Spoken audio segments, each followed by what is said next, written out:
नमस्कार दोस्तों, स्वागत है आपका हमारे यूट्यूब चैनल संस्कृत आराधना में। पिछली वीडियो में हमने कादम्बरी के भाग को सुना। अब हम कथांतर पर उस पर ध्यान देंगे। हम हिंदी में कादम्बरी कथा का वर्णन कर रहे हैं। कृपया आप लोग जुड़े रहें और विस्तार से कादम्बरी कथा को सुनते रहें। जो लोग हमारे यूट्यूब चैनल पर नए हैं, कृपया वो सब्सक्राइब ज़रूर करें चैनल को और अपने कमेंट बॉक्स में अपने कमेंट मुझे लिख करके ज़रूर भेजें। आगे की सभी कथाएं और कादम्बरी से भी अलग पुराण इत्यादियों की कथाएं भी हम अपने चैनल पर आपको सुनाएंगे। आप जुड़े रहिए। चलिए, समय बर्बाद ना करते हुए चलते हैं कादम्बरी कथा की ओर। बाणभट्ट की कादम्बरी का आरंभ परम प्रतापी महायशस्वी सम्राट शूद्रक और उनकी राजधानी विदिशा नगरी के वर्णन के साथ उनकी परम भव्य विराट सभा में एक अनाम चंडाल कन्या द्वारा वैश्यपायन नामक परम ज्ञानी शास्त्रज्ञ तथा सकल कला कलाप कुशल एक बोलने वाले तोते को प्रस्तुत करने के प्रसंग से होता है। पर इस रूपांतर का आरंभ चंडालों के पखंड से हो गया है, तो यह बता देना भी उचित होगा कि वैश्यपायन नाम के इस तोते को पखंड के महाराज शूद्रक की सभा में लेकर आने की आवश्यकता क्यों आ पड़ी। वैशंपायन का मन शंपा के साथ लग गया था। उसे आश्चर्य होता था कि महर्षि जबाली के उस परम पावन आश्रम में जहाँ एक से बढ़कर एक ज्ञानी शास्त्र निपुण मुनिजन रहते थे, वहाँ रहकर उसके मन की कारा में छेदों का जो प्रवाह अवरुद्ध रहा था, वह यहाँ बह गया था। वह प्रतिदिन कोई न कोई नया छंद बना करके शंपा को और उसके दर्शन के लिए आए बस्ती के जानकार लोगों को सुनाता। पहले दिन उसने शंपा को एक निरक्षर चंचल चंडाल बाला समझा था। अब वह उसकी काव्य की समझ पर चकित था। वह कभी कभी उसकी उपमा या बिंब विधान पर भी ऐसी सुनिश्चित टिप्पणी करती कि बड़े से बड़े साहित्य मर्मज्ञ भी दंग रह जाते। कभी कभी वह उसकी कल्पना की खोट भी बड़े सटीक ढंग से बता देती थी। वैशंपायन सोचता था कि पहले कितना महापर्याय और ग्राह्यत है पखंड के लोगों का जीवन, पर अब उसे चंडालों की इस बस्ती में जीवन का अद्भुत आकर्षण और अनदेखा अनपहचाना रूप दिखाई देने लगा था। पखंड में कोई भिखमंगा नहीं, कोई याचक नहीं, हर एक के पास अपने को कुछ न कुछ काम है। यहाँ तक कि व्याघ्रदेव राजा होकर भी कभी अपने हाथ से मूंज की रस्सी बांट रहे हैं या मृगछाल साफ कर रहे हैं। बस्ती में कोई अपराधी नहीं, चोरी का भय नहीं। समृद्धि का यह हाल कि जिन रत्नों के लिए नगर के लोग एक दूसरे के प्राण लेने को उतारू रहते थे, वे यहाँ कोड़ियों की भांति बिखरे रहते हैं। जबाली के आश्रम में संयम और साधना से व्यक्तित्व की उदास बनने वाली जीवन पद्धति थी, पर मिल बैठकर रचने का वह सुख नहीं था जो यहाँ था। वैशंपायन का यहाँ दुख एक ही था, उसका पिंजरा। उसे लगता था कि वह अब उड़ सकता है। वह पिंजरे से बाहर आकर पखंड के जीवन को और भी निकटता से देखना चाहता था। यहाँ की दिनचर्या की संगति और अंतर्विरोध दोनों को पकड़ना चाहता था। वह सोचता था कि इस अधम निर्यायक योनि से छुटकारा पाने पर यहाँ देखे समझे जीवन पर बड़ा काव्य रचेगा। वह इस बस्ती का निवासी तो नहीं बन सकता, वह चंडाल तो नहीं हो सकता। यहाँ के जीवन को जितना अधिक देखा समझ सके देख समझ लें, फिर उसे यहाँ से निकालना तो है ही। इसलिए वह पिंजरे से बाहर आने को अकुलाने लगता। शंपा उसकी अकुलाहट को पढ़ लेती। वह उसे समझाती, और अभी तू उड़कर दूर नहीं जा सकता। तेरा नाम दूर दूर तक फैल गया है। इधर मैंने पिंजरा खोल कर उड़ाया कि उधर किसी ने धर दबोचा। घबरा मत, वह जो तेरी जन्म जन्म की, जिसे तू क्या कहता है कि चिंतरन प्रणयायिनी की सखी संगनी जो कोई है, मैं स्वयं तुझे उसके पास ले चलूंगी। वैशंपायन की ख्याति इसी पखंड तक सीमित न रही थी।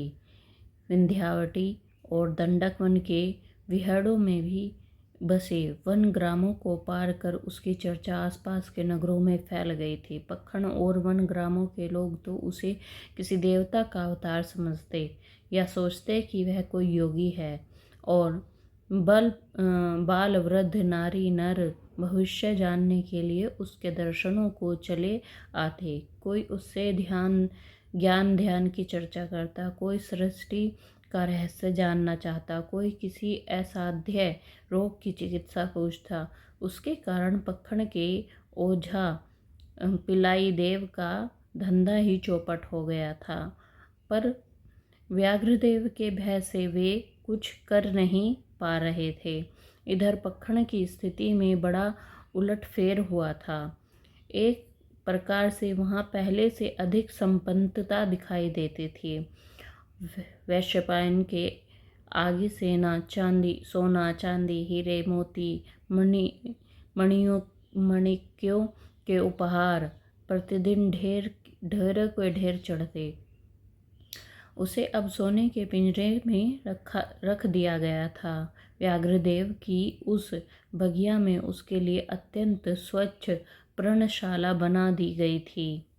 पूरी बगिया अपने आप में एक आश्रम का रूप ले चुका। वैशंपायन को लगने लगा था कि जिस जबाली के आश्रम से उकसाकर वह भागा था, वह उसके चारों ओर अपने आप फिर से घिरता जा रहा है। वैशंपायन को व्यास की गद्दी पर विराजमान करके दर्शनार्थी भक्तों के सम्मुख बड़े गौरव के साथ प्रस्तुत किया जाता। उसके पिंजरों की पर्णशाला से बाहर आने के लिए उसके विशेष भक्त जय जयकार करते हुए अलोक शब्द वैशंपायन मुनि के पधारने की घोषणा करते। वैशंपायन को विवश होकर के सुनने के आतुर भक्तजनों के आगे प्रतिदिन कुछ न कुछ प्रवचन करना पड़ता। उसके कुछ भक्तजन तो आश्रम के स्थायी निवासी बन गए थे। चढ़ावे में इतने शक्ष्य भोज्य और वर्य चोष्य पदार्थ आते थे कि सैकड़ों लोग तृप्त होकर जीम ले। ऐसे में पखण के आश्रमवासी भक्तों को जीविका की कोई चिंता नहीं रह गई थी। अक्रम्य और आलसी हो गए थे। वैशंपायन पिंजरे में बैठा बैठा कभी एकदम मौन होकर बस्ती में चलते कार्यकलापों की मीमांसा करता रहता। उसे लगता कि केवल चंडाल स्त्रियां ही हैं जिन्होंने उसके प्रति भक्ति भाव के होते हुए भी अपना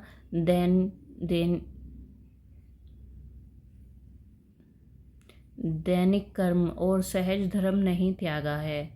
वे उसी तरह घर के कामकाज निपटाती, मछलियों के जाल बुनती या वन्य पशुओं के चर्म साफ करती सुखाती और इन कार्यों से निर्वृत्त होने पर उसके दर्शन के लिए आती। बस्ती के पुरुषों को तो वैशंपायन की उपस्थिति ने अधिकांशतः निठल्ला बना दिया। वैशंपायन को यह भी अच्छा नहीं लगता था कि वे उसे अपनी बस्ती की एक गौरवदायी वस्तु मात्र बनाकर उसकी रखवाली करने लगे थे। फिर भी पखण के चंडालों के प्रति आरंभ में उसके मन में जो घृणा थी वह अब नहीं रह गई थी। वह दैनिक यज्ञ और चंडालों की देवी पूजा के कर्मकांड की तुलना करता।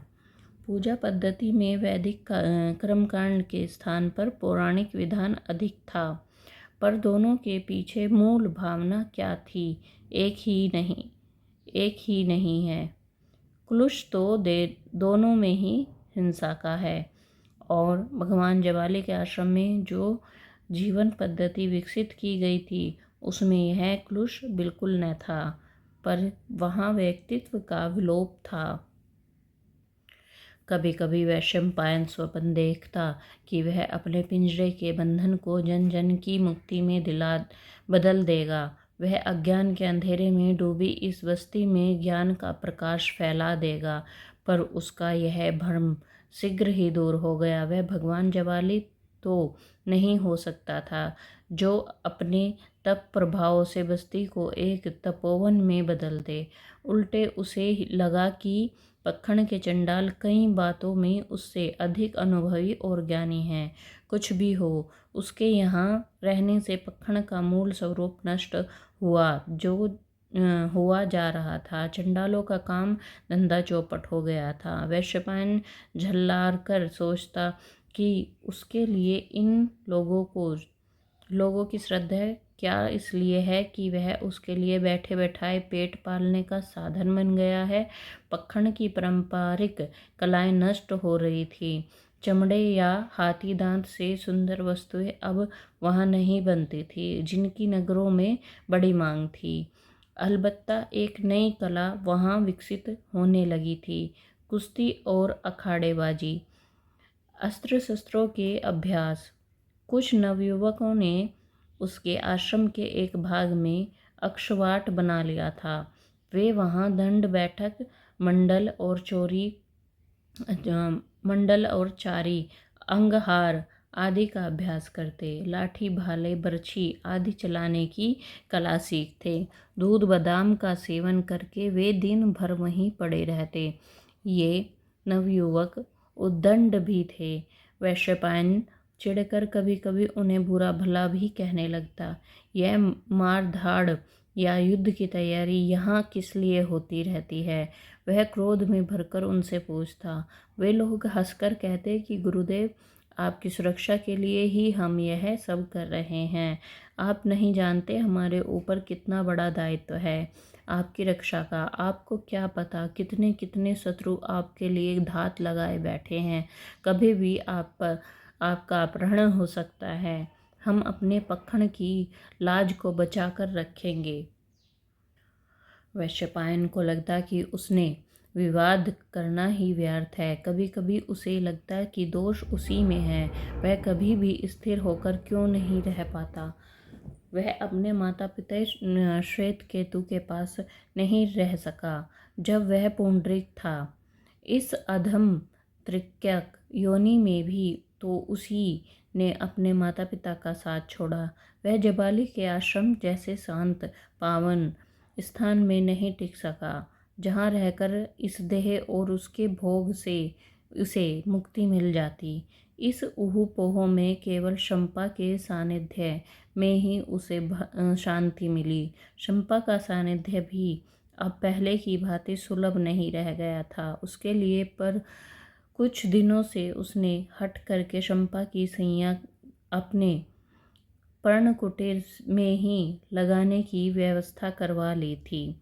शंपा भी नारी हृदय के अपने संवेदन और वैश्यपायन की निरीहरता और उस पर मंडराते आसन खतरे को भाप रही थी। प्रारंभ में नई वस्तुएं लाकर जो उत्साह होता, वैसे ही वैश्यपायन को यहाँ आकर हुआ, पर अब उसे लगने लगा था कि यहाँ रहकर भी तो वह छीजता ही जा रहा है। वैश्यपायन रचना चाहता था। उसे लगता था कि इतिहास और परंपरा के भीतर हैं, उसे इनको अभिव्यक्ति देना है।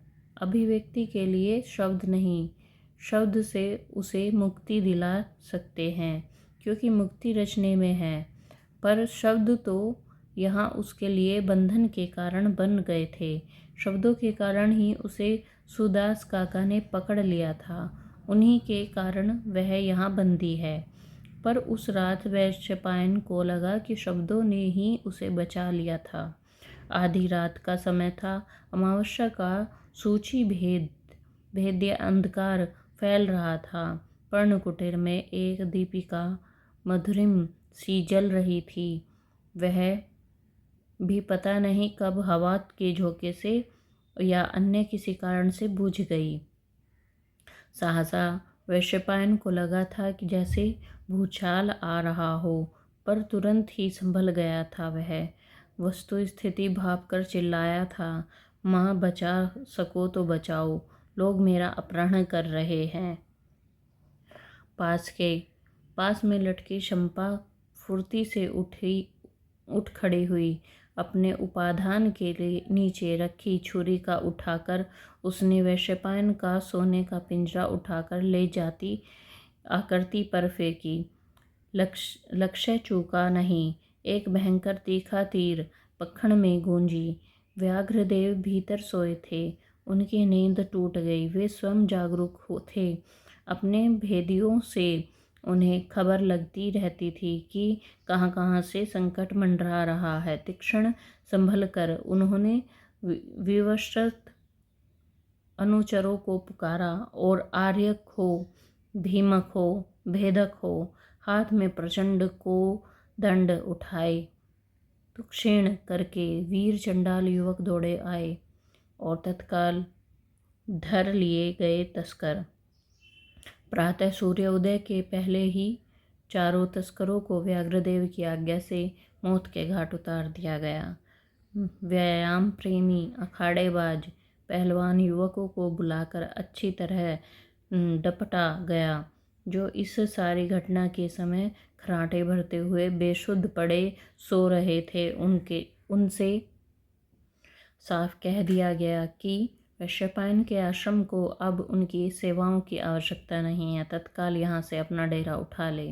रात की घटना से वैशंपायन उतना संदिग्ध नहीं हुआ था जितना कि प्रातः की इस सारी कार्यवाही से। वह था उसके जी को भीतर से रुतने लगी थी। प्रातः की संध्या पूजा में मन नहीं लगा। हर जन्म में उसके साथ यही क्यों हो रहा है? बार बार कोई न कोई गत्यवरोध आ जाता है मार्ग में। प्रतिदिन की भांति शंपा भोजन देने आई। उसका प्रिय आहार उरुक के टुकड़े, हरी मिर्च और करकटी खंड पर भोजन सामने वैसा का वैसा ही रखा रहा। क्या हुआ? क्या जी अच्छा नहीं है? चिंतित होकर शंपा ने पूछा। एक बात कहनी थी माँ। शंपा प्रत्याशा में मौन खड़ी उसे तकती रही। कुछ ठहर कर वैशंपायन ने कहा, मेरे कारण यहाँ और अधिक हिंसा और रक्तपात हो, यह मैं नहीं चाहता। अब तो मुझे जाने दो। शंपा की आंखें भर आई। ठीक है, हम छोड़ देंगे तुझे, पर जाएगा कहाँ? अब मैं उड़ सकता हूँ। अच्छा, कुछ क्रोध और विषम प्रकट करते हुए शंपा ने कहा, सचमुच तू तो बहुत बड़ा हो गया है रे। कितनी दूर तक उड़ पाएगा यहाँ से? बोल। यहाँ से फुदक कर इस पखण को भी पार न कर पाएगा। कोई धर दबोचेगा। मेरे कारण यहाँ फिर हिंसा तो नहीं होगी? तू क्या समझता है, तेरे चले जाने से हम सुरक्षित हो जाएंगे? दूर दूर के देशों से महाराज तेरी बोली लगाने वाले हैं हमारे पास। सोना चांदी हीरे मोती मणि मणिक्य चाहे जितने ले लो, बस बोलने वाले का तोता दे दो। पंचाल देश के राजा ने तो अपना आधा राज्य तब बाबा को देने का प्रस्ताव भेजा था। तेरे बदले में तुझे ऐसी ही छोड़ दिया तो कौन विश्वास करेगा? अब समझेंगे हमने तुझे छिपा दिया है। तुझे पाने के लिए वे हम पर आक्रमण कर देंगे। मेरे यहाँ रहने पर भी कोई ना कोई राजा आक्रमण कर ही रहा है। हाँ, पर हमें प्रस्त करना सहज नहीं है और कोई आसानी से हम पर क्यों हमला करने की सोच भी नहीं सकता। इस भीड़ में घुसना कठिन है। फिर कुछ दिनों बाद तो वर्षा आ ही जाएगी। वर्षा निकल जाने दे, फिर मैं स्वयं तुझे ले चलूँगी। शंपा के बार बार न्योहारा करने पर वैशंपायन ने आहार ग्रहण किया। शंपा के जी में खटका बैठ गया था। वैशंपायन को लेकर दुनिया के सबसे बहुमूल्य रत्न को वह खोना नहीं चाहती थी। व्याघ्रदेव भी। वैशंपायन पर कड़ा पहरा बैठा दिया गया। दर्शनार्थियों पर सदा सहज दृष्टि रखी जाती। वैशंपायन सोने के अपने पिंजरे में बैठा हुआ उखड़े उखड़े मन से सब देखता रहता। जिस स्थान को वह तपोवन में बदल देना चाहता था वह आशंका और संशय से भरा व्यूह स्थल बन गया था। प्राय वह उत्तर की ओर मुख करके उधर ही दूर तक तकता रहता जहाँ तक दृष्टि जाती। चिर प्रतीक्षा में रत तप साधन में अपनी देह लगाती महाश्वेता वहाँ थी। उस उत्तर से बहती हवा उसे भली लगती। वह सोचता कि महाश्वेता को छूकर बहती हुई आ रही है। कभी वह दक्षिण की ओर देखता जिधर से अगस्त्य मुनि गए थे, कभी पश्चिम की ओर जहाँ महर्षि जबाली का आश्रम था। ग्रीष्म का समय प्रखर संताप फैलाता हुआ प्रकर्ष पर था। मल्लिका की चटकती कलियों में अट्टहास कर रहे थे। महाकाल उमस फफूंदल की तरह अंतःकरण और बाह्य कारणों से लिपट रही थी। उससे अधिक असह्य थी विकट प्रतीक्षा की उमस। जबाली के आश्रम में सबको पता चल गया था कि वह यहाँ है, पर किसी ने उसकी सुधि नहीं ली। क्या वह उनके सबके लिए त्याज्य और अस्पृश्य बन गया है? अब तो कुमार हारित संभवतः उसकी ओर देखना भी न चाहें। संभव है अब तो महाश्वेता एक बार फिर उसे न पहचाने जिसके लिए वह वर्षों से तपस्या कर रहा है। वह एक रट्टू तोता भर तो नहीं हो सकता। फिर वह किसके लिए जी रहा है? चरम तमाशा में वैशंपायन अपनी नियति के प्रति उदासीन होने लगा। जेठ का महीना इसी तरह बीत गया। वर्षा आई, सारा वन रोमांचित हो उठा। तप से दरकती धरती पर पहली बौछार पड़ी तो धरती ने गर्म सांसें छोड़ी। कंदबल की शाखाएं कंटकित हुई, फिर कोरकित होकर के फूलों से लद गई। टटके कुटज के फूलों से पट गया सारा अरण्य। कई दिनों तक मूसलाधार वर्षा ने रोकने का नाम ही नहीं लिया। पंख में धंसता सा पखण दुर्भाग्य का दीप बनता जा रहा था। उद्यान में खिलती मल्लिकाओं, रजनीगंधाओं की सुगंध भी सूकरों और महिषियों और सारमियों के मल की भभकती दुर्गंध को न दबा पाती। वर्षा के कारण दर्शनार्थी भी बहुत कम हो गए। वैशंपायन के प्रवचन सुनने में भी लोगों की रुचि कम हो गई। उल्टे ओझा पिल्लाई देव के नेतृत्व में अब कुछ व्योवर्ध चंडाल उनकी निंदा करने लगे थे। उनका कहना था कि इस तोते के कारण उनकी बस्ती विपत्ति में पड़ गई है। दूसरी ओर जिन अखाड़ेबाज नवयुवकों को व्याघ्रदेव ने उस घटना के बाद खदेड़ कर बाहर कर दिया था, वे दबे छिपे कोई षड्यंत्र रच रहे थे। ऐसी भनक व्याघ्रदेव को अपने भेदियों से मिली थी।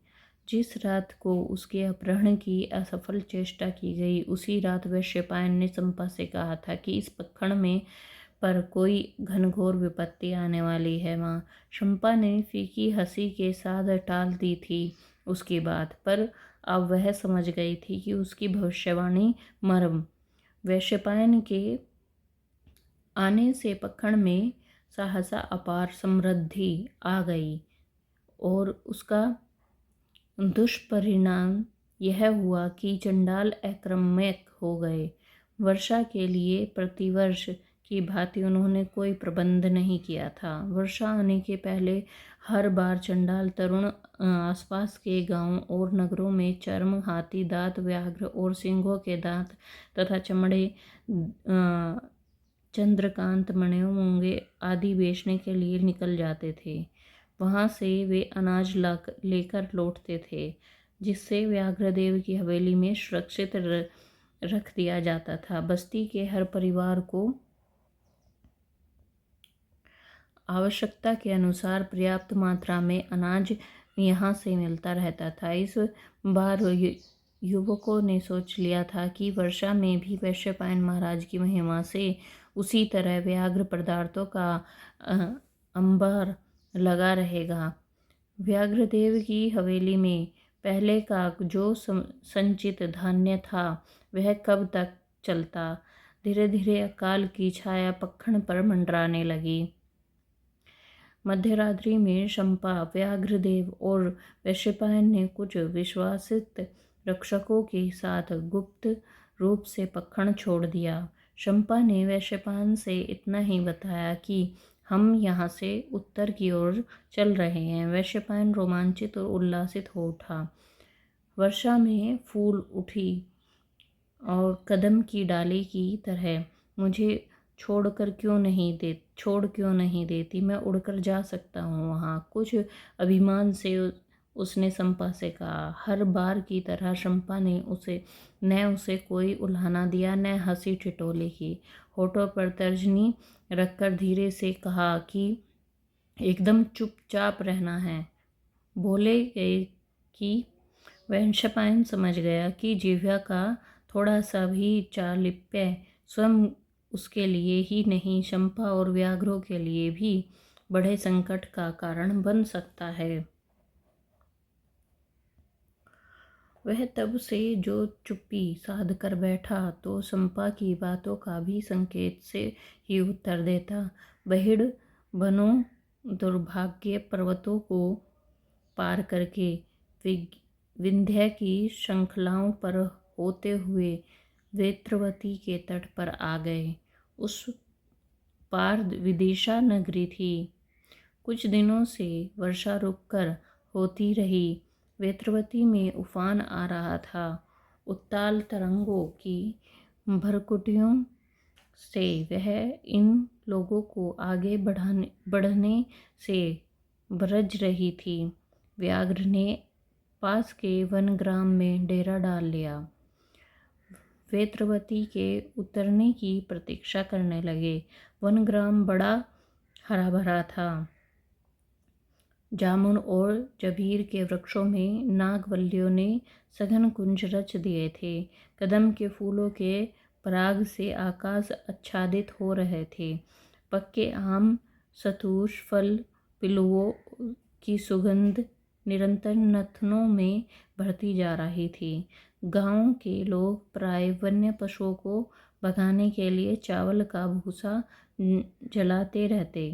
गांव के बाहर विशाल वट वृक्ष थे। उसके चारों ओर कंटीली बाड़ लगाकर गाय का बेड़ा बनाया जाता था।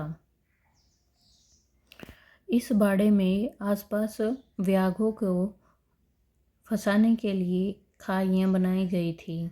उसके प्राय व्याघ्र बड़े बाड़े में घुसकर गायों को उठा ले जाते थे। लोहे के तवे की तरह काली मिट्टी थी। केवल कुदाली से कोड़कर, परती जमीन तोड़कर कहीं कहीं खेतों के छोटे छोटे टुकड़े निकाले गए थे। गांव के बाहर प्याऊ थी, वहीं इन लोगों ने डेरा डाला। प्याऊ के आसपास पथिकों ने सत्तू खाकर जो सिकोरे फेंके थे उन पर मक्खियाँ भिनभिना रही थी। आसपास कीचड़ ही कीचड़ था। केवल एक मडिया में कुछ सूखा स्थान था। व्याघ्रदेव के साथियों ने मार्ग में कटहल, आम, जी भर के कुछ फल इकट्ठा कर लिए थे। उनमें से वैश्यपायन को खिलाकर इन लोगों ने कुछ आहार लिया। बैठे हुए आगे बढ़ने की योजना बना रहे थे कि ग्राम प्रतिहार आ गया। पूछताछ करने लगा। उसके बाद बोला, चलो ग्राम मुखिया बुलाते हैं। व्याघ्रदेव को लगा कि जाए बिना छुटकारा न होगा। पहले सोचा अकेले ही आए, फिर लगा इन लोगों को अकेले छोड़ना और स्वयं अकेले जाना ठीक नहीं। पता नहीं किधर से कौन सी विपत्ति आ पड़े। सबको साथ लेकर ग्राम मुखिया के सामने उपस्थित हुए। ग्राम मुखिया अपने भवन के आगे आसंदिका पर पालथी मार करके बैठे हुए धूमवर्ती पी रहे थे। प्रतिहार ने इन लोगों को कुछ दूर रुके रहने का संकेत करके उसके पास पहुंचकर उन्हें सूचना दी। ग्राम मुखिया कुछ देर तक बिना कुछ कहे आंखें मूंदे धूमवर्ती गुड़गुड़ाता रहा। फिर प्रतिहार से बोला, भेजो उन लोगों को इधर। व्याघ्रदेव ने अपना परिचय छिपाने के लिए दूर से ही उसे झुककर प्रणाम किया। ग्राम मुखिया उनको गौर से देखता हुआ खोद कर उनसे गांव का पता ठिकाना और इधर आने का कारण पूछने लगा। वेद्रवती जो है बड़ी विकट नदी है, एक बार चढ़ गई तो अब यह नहीं उतरेगी महीनों भर। फिर उसने कहा, क्या करें महाराज, किसी तरह विदिशा पहुंच जाते। व्याघ्रदेव ने दीनता से कहा, इसलिए जाना चाहते हो विदिशा? विदिशा में हमारा दामाद है महाराज। देखिए इस फूल सी छोटी सी बेटिया को छोड़कर चला गया है। इसे उसके पास पहुंचा दे बस, उसके बाद सारी चिंता से छुटकारा मिल जाएगा। ऐसी रूपवती बहुरिया को छोड़कर चला गया, कैसा पुरुष है? ग्राम मुखिया ने ललचाई दृष्टि चंपा के ऊपर डालते हुए कहा। फिर उसकी दृष्टि पिंजरे में मौन बैठे वैश्यपायन के ऊपर गई। यह तोता कैसा पिंजरे में है? बड़ी जिद्दी लड़की है महाराज। यह कहा कि अब इस तोते को तो छोड़ दे, बचपन से इसे पाला है इसने, तो साथ ही ले जाएगी। तुम लोगों को बोलने वाले तोते का पता है? सुना है उधर दंडक वन में किसी चंडाल राज के पास एक बोलने वाला तोता है जो भूत भविष्य वर्तमान सब बता देता है। अच्छा? व्याघ्र ने आश्चर्य प्रकट करते हुए कहा, यह तो बड़ी अचरज की बात है, हमें अब तक पता नहीं था। ग्राम मुखिया ने कुछ उदासीन होकर बताया कि विंध्य की श्रृंखला पार करके उस पर पहुंचने का एक रास्ता है जिसमें नदी नहीं आती, पर मार्ग बड़ा दुर्गम है और बीच बीच में बर्बर शबरों ने डेरा लगा रखा है। शबर हमारा क्या करेंगे महाराज, हमारे पास ही क्या? अगले दिन वे विंध्य की मेखलाओं में चढ़ते हुए विदिशा पहुंचने की दूसरी मार्ग पर चढ़ने लगे। ग्राम मुखिया ने ठीक ही कहा था, यह मार्ग बड़े ही दुर्गम है। गहन कंतार और शिलावेशम प्रस्तरों से भरे नुकीले पथ भी एकदम अपरिचित। किसी तरह अनुमान से व्याघ्रदेव चंपा और अपने सहायकों के साथ आगे बढ़ते गए। वैश्यपायन बहुत विषपण था। एकांत में रात में अवसर मिलने पर वह चंपा से बहुत दबे मंद स्वर में यही कहता, अभी भी मुझे इस पिंजरे से मुक्त कर दो, तुम लोग लौट जाओ। क्यों मेरे कारण इतना कष्ट पा रहे हो? तेरे स्वभाव की चंचलता नहीं गई अभी भी?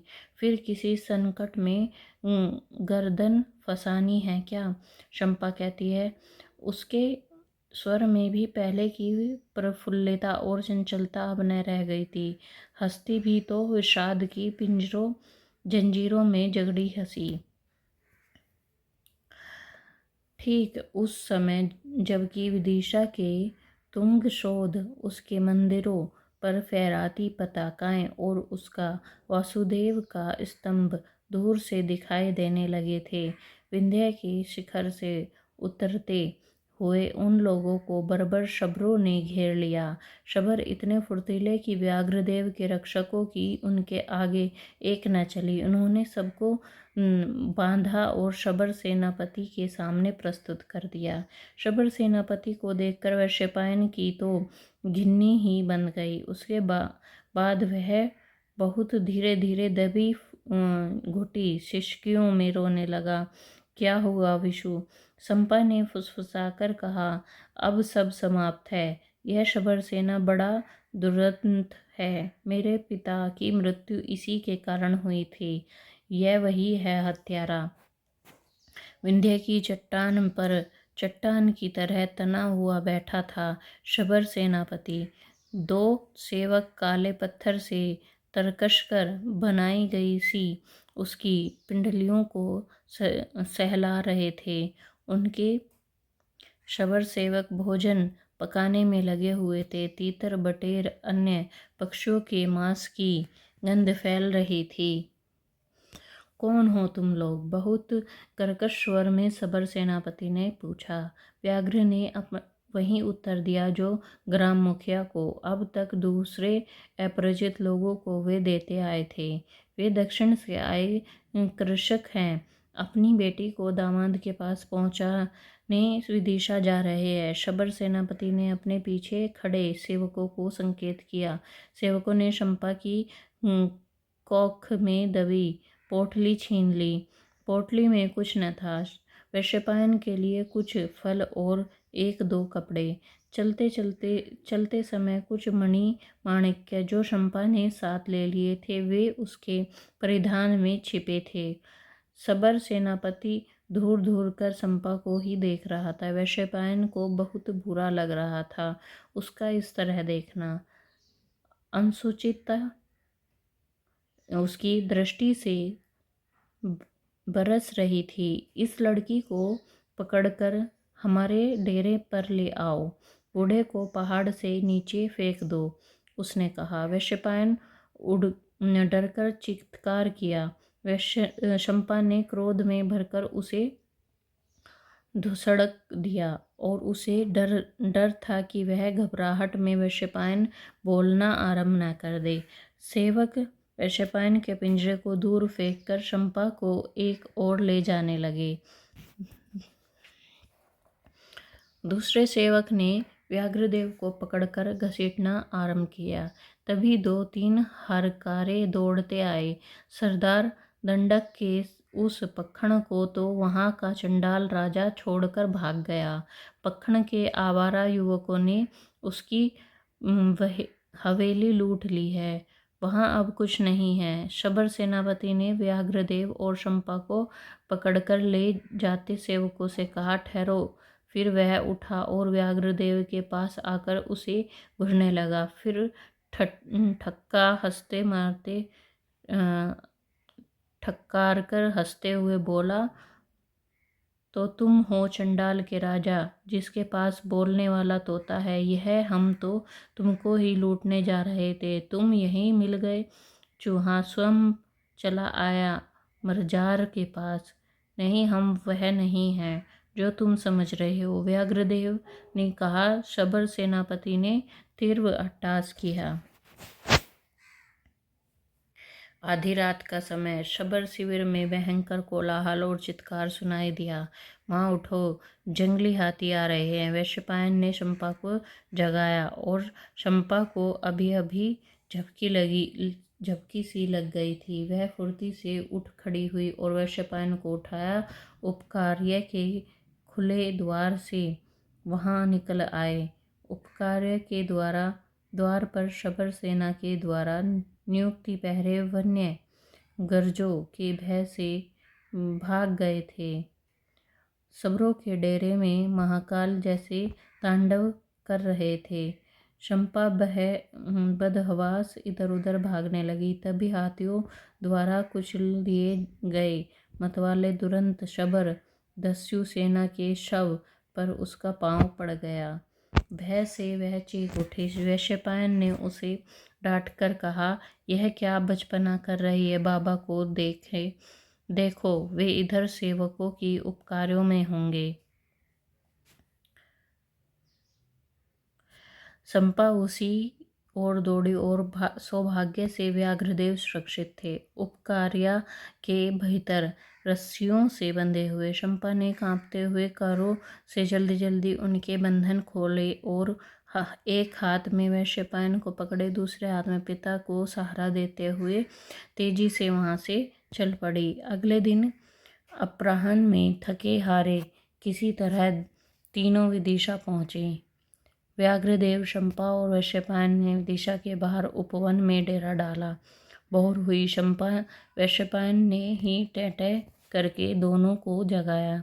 दोनों थककर इस तरह चूर थे कि दैनिक कृत्यों में हाथ पांव नहीं चल रहे थे। किसी तरह निपटकर व्याघ्रदेव नगर का चक्कर लगाने निकल गए। फिर प्रतिदिन का यही क्रम बन गया। वैशंपायन आतुर होकर के पूछता कि यहाँ से आगे कब चलेंगे, कब करेंगे हिमालय की ओर प्रस्थान। चंपा उसे धीरज रखने को कहती। व्याघ्रदेव प्रतिदिन राज दरबार तक जाते, प्रहरी उन्हें रोक देते, वे विवश होकर लौट आते। सब चला गया।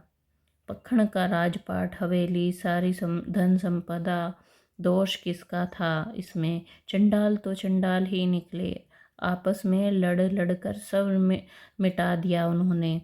तो क्या करें? अब तो पखण में वापस नहीं लौट सकते, यहाँ से भी आगे नहीं जा सकते।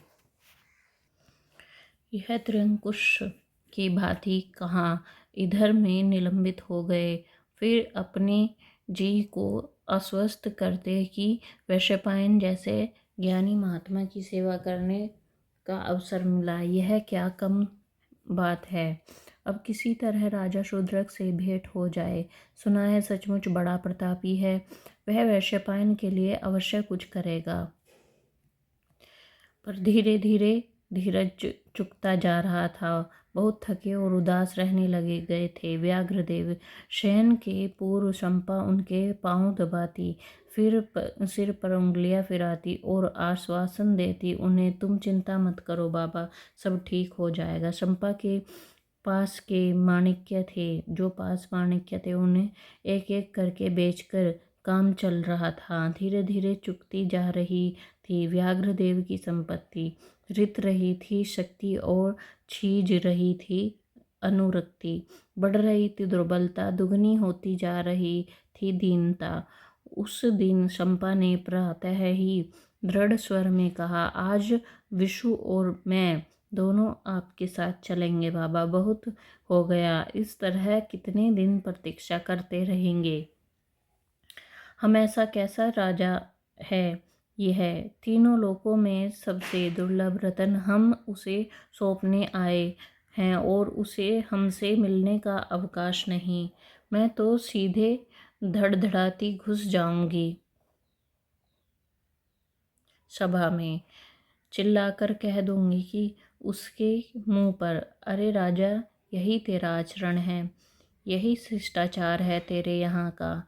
बूढ़ा आदमी प्रतिदिन प्रार्थना करता प्रहरियों से और मानुष रूपधारी वे राक्षस प्रतिदिन टाल देते उसे। प्रतिदिन यही उत्तर कि महाराज को अवकाश नहीं मिलेंगे, वे बड़े आए महाराज। व्याघ्र ने फीकी हंसी के साथ कहा, बेटी यही सही, तू सदा अपनी जिद पूरी करती आई है, चल तैयार हो जा।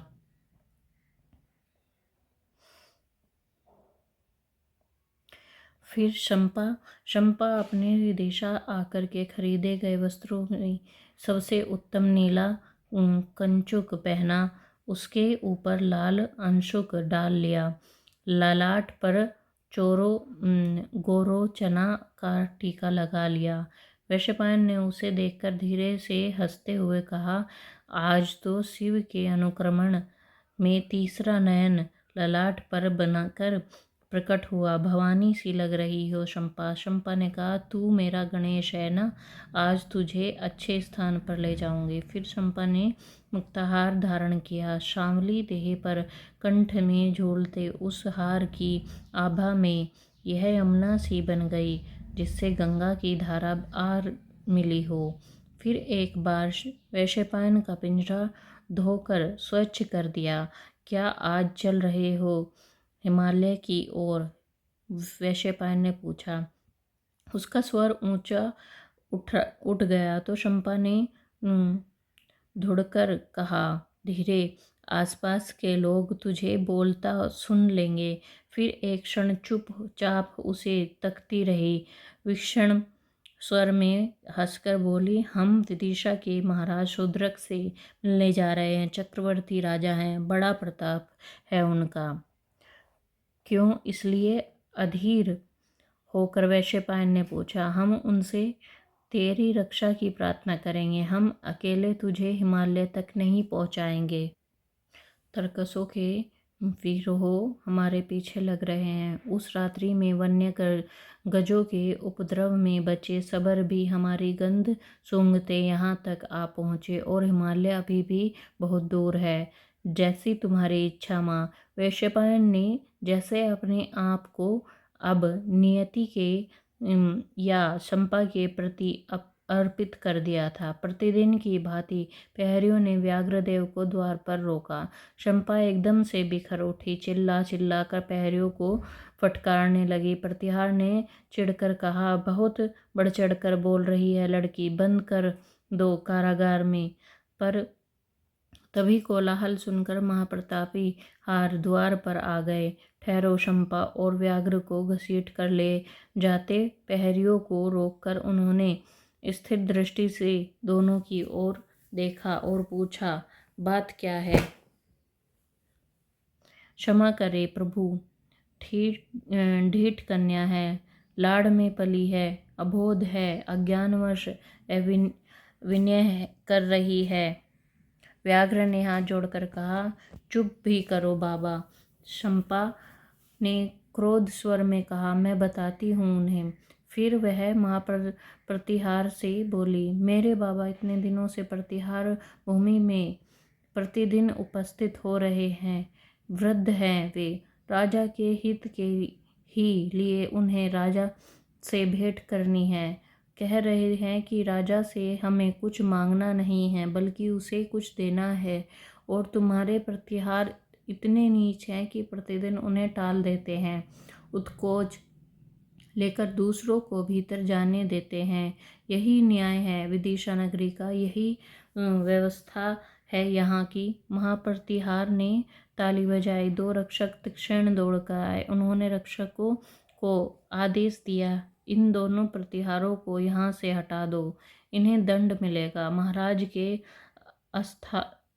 आस्थान मंडप के द्वार पर नियुक्त प्रतिहारी वेत्रवती से कहो कि इन दोनों को महाराज के दर्शन कराएं।